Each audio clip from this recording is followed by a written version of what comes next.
안녕하세요. 깐깐유캐 깐입니다. 공기청정기 고르기 참 어려우셨죠? 아직도 필터 등급이 높은 거 이런 게 좋은 거라고 생각하시거나 내가 원하는 브랜드가 있다 해서 딱 찜해놓고 그것만 보신다고요? 아닙니다. 공기청정기도 기준만 안다면 100만 원이 훌쩍 넘는 제품이 아니더라도 충분히 가성비 좋게 쓸 수 있어요. 왜 그랬대? 뭐가? 왜 이렇게 싸게 하냐고. 몰라, 다 주례잖아. 렌탈할 땐 싸만코! 자, 첫 번째로 확인해야 할 것은 바로 사용 면적이죠. 사용 면적은 우리 집 먼지를 어디까지 제거해 줄 수 있냐, 그걸 말해요. KS에 규정된 여러 기준에 따른 테스트 결과로 정해집니다. 공기청정기의 사용 면적은 동일한 환경에서 동일한 시간 동안 작동을 딱 시켰을 때 감소한 0.3 마이크로미터 크기의 미세먼지가 얼마나 제거되느냐, 요걸 측정하는 건데요. 천장 높이를 한 2.4m 기준으로 1시간당 한 번 정도 창문을 열어서 자연환기했을 때 공청기를 10분 작동해서 실내의 미세먼지를 50% 제거할 수 있는 수준이라고 이해하시면 됩니다. 근데 좀 어려우시죠? 그래서 집 평형과 비교해서 설명해 드려 볼게요. 공기청정기는 무엇보다 우리 집 공기를 얼마나 정화시킬 수 있냐, 이게 이제 핵심 포인트다 보니까 사용할 공간이 얼마나 되는지를 파악하고 거기에 맞는 용량을 선택하면 됩니다. 사용하는 면적은 실제 사용하는 공간에 비해서 1.5에서 2배 정도의 용량을 추천해요. 에어컨을 예로 든다면 바로 이해가 가실 겁니다.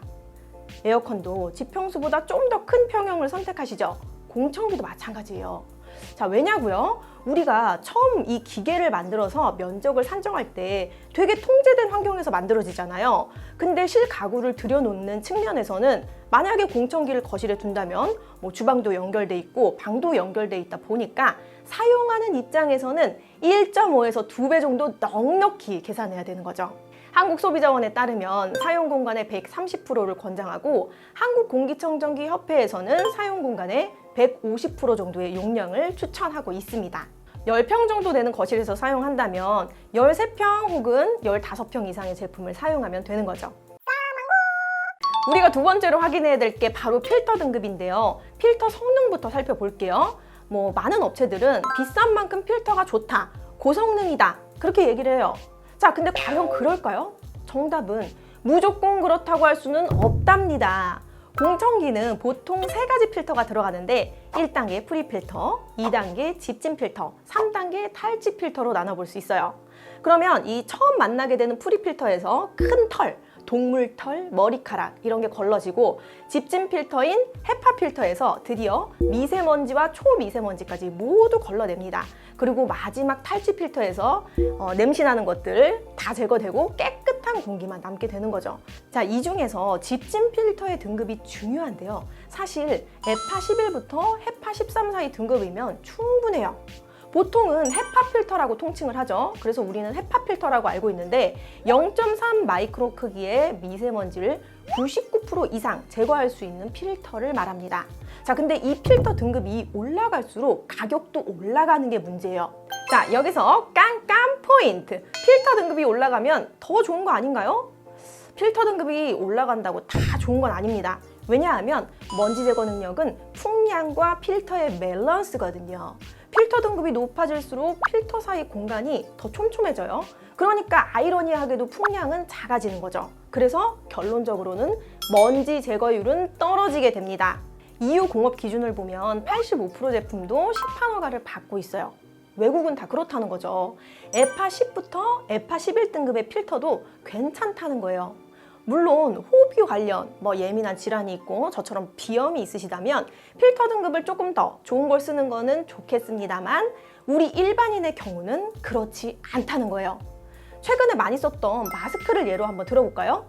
일반인의 경우는 굳이 비싼 KF94나 99 마스크가 아닌 80%만 걸러주는 저렴한 KF80 마스크만 써도 아무 문제가 없는데 이 KF80 마스크가 필터 등급 에파 10 원단으로 만들어진다는 사실, 즉 공기청정기도 미세먼지를 85%만 줄여도 도움을 받는 거죠.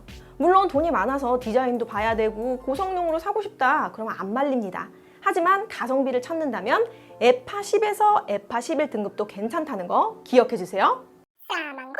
그렇다면 공기청정기 필터 모양도 성능에 영향을 줄까요? 네, 영향을 줍니다. 필터가 직사각형 모양, 판형 필터에 네모난 공청기가 있고 필터가 왜 이렇게 둥글고 입체적인 360도 원형 공청기가 있잖아요. 직사각형 판형 필터는 공기의 흐름이 한 방향으로만 흐르고 앞뒤로 먼지를 흡입하지만 원형 필터는 자 보세요. 상대적으로 사각지대가 없죠. 이렇게 360도로 먼지 관리를 합니다.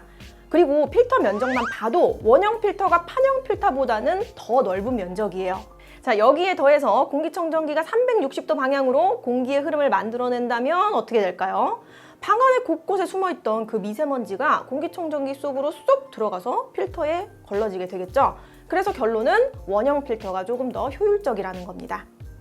아이방 이렇게 작은 공간에는 판형 필터도 괜찮지만 거실과 같이 비교적 넓은 공간에는 원형 필터가 들어간 공기청정기를 추천을 드릴게요. 미세먼지 감지 센서가 바로 PM 센서입니다. 2.5 이상이면 충분하다는 것만 기억해 주세요. 보통은 10, 2.5, 1.0 이렇게 세 가지 센서가 있거든요. 숫자가 적을수록 더 작은 미세먼지를 감지할 수 있기 때문에 등급당 이것도 가격 차이가 나요. 하지만 이 PM 센서는 말 그대로 부가적 측정 기능이지 제거 기능은 아니거든요. 세 가지 센서가 다 들어가 있는 제품은 물론 가격이 비싸요. 그렇기 때문에 굳이 센서 때문에 돈 쓰실 필요 없이 초미세먼지까지 감지하는 PM 2.5 센서를 추천합니다. 자, 마지막으로 인증 확인해 주세요. 인증. CA 인증 클린 에어 마크인데요. 한국공기청정기협회에서 부여하는 성능 인증 마크예요. 청정 성능, 가스 제거, 오존 발생 농도 이런 걸 기준으로 평가하는데요. 아무래도 눈에 보이지 않는 공기를 정화하는 기계다 보니까 이거 진짜 효과가 있는지 의심 가는 경우가 많잖아요. 근데 인증 마크만 제대로 있어도 최소한 공기청정기 성능은 보장해 주는 거니까 이거 꼭 확인해야겠죠? 비싼 제품들은 왜 비싸냐 이런 문의들이 좀 있었거든요. 그래서 알아보니까 뭐 송풍구 조절이나 앱 연동되는 거 이런 부가적인 그런 차이가 있었습니다. 심지어 필터 교체도요. 저렴한 제품에 비해서 1년 기준으로 하면 5만 원대에서 12만 원까지 차이가 났다니까요. 그렇다면 핵심 성능에선 차이가 있었을까요? 한국소비자원이 공기청정기 성능을 비교해 봤더니 핵심 성능에는 큰 차이가 없었는데 제품 가격은 최대 6배까지 차이가 났다고 해요. 진짜 잘못 사면 100만 원 이상도 손해본다는 생각이 드네요. 망고 여러분들, 특별한 이유 없이 고가의 제품을 덥석덥석 사는 그런 분들 없으시죠? 싸망고는 우리 망고님들을 위해 더욱 팩트체크해서 다시 돌아올게요. 싸망고? 공기청정기 렌탈과 관련해서 궁금한 부분은 댓글 남겨주시고 언제든 연락주세요. 안녕!